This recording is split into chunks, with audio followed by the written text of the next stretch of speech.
And a group of ELN students and faculty members have received a grant from the North Carolina Biotechnology Center for their development of a therapeutic boot.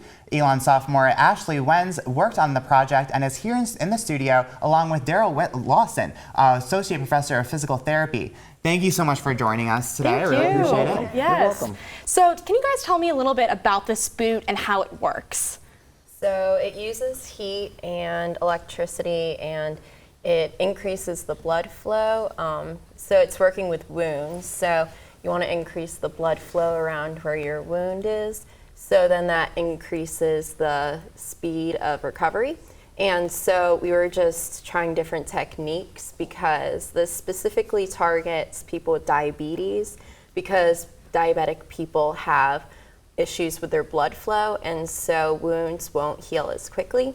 And so this is just kind of like helping along with the process, specifically with ulcers on the bottom of their feet, because this can lead to like amputation of the foot or the leg, which obviously is very expensive and affects their life.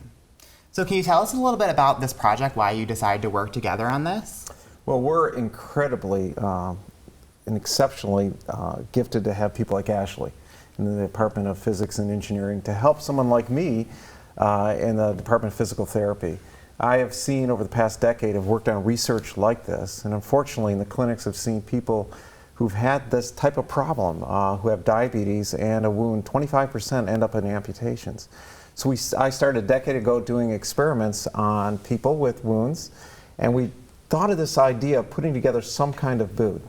So Ashley went to the Maker Hub and started getting materials and putting materials together, such as you see here, which is not going to go out to actual patients, but this is our beta model, and put together materials and started doing experiments of trying to keep the heat in around the leg with electrical stimulation and to see if we can increase the blood flow.